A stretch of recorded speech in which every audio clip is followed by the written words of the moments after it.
I was telling you that a few days after my mom passed, I was in a Tai Chi class, and she was right there doing Tai Chi with me.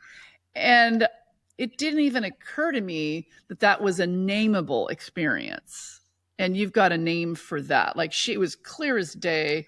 She looked great. She was actually better at Tai Chi than she was while she was living. But she was wearing something that she wore all the time. I recognized, and it was her.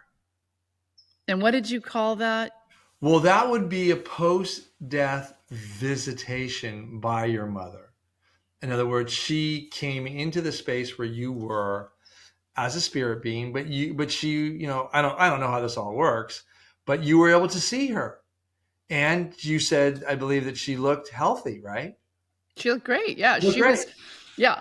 And so, what distinguishes a post-death visitation from a fantasy? Like, I wasn't sitting there trying to imagine my mother. It came to me. It had a quality of realness it was persistent, and I kept kind of like shaking my head going, wait, what's happening here? I didn't, I don't know. It was in my mind's eye. I don't know if my eyes were closed, but what are the qualities that distinguish a fantasy or hallucination from a visitation? Yeah, great question. So,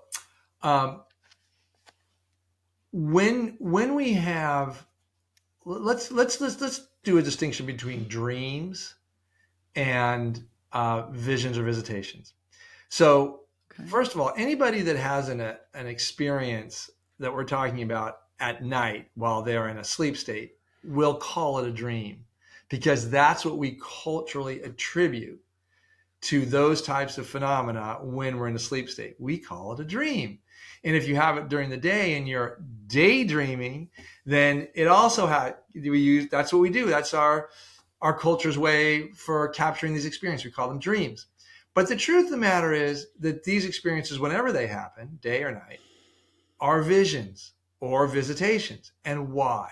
Okay. Well, for one, dreams, by their very nature, tend to be symbolic. They tend to be distorted. They tend to have, if you can imagine, people from your childhood you haven't seen in 30, 40, 50 years, and they're flying, or they're with other people they wouldn't normally be with. Things are distorted, and they're often fragmentary as well.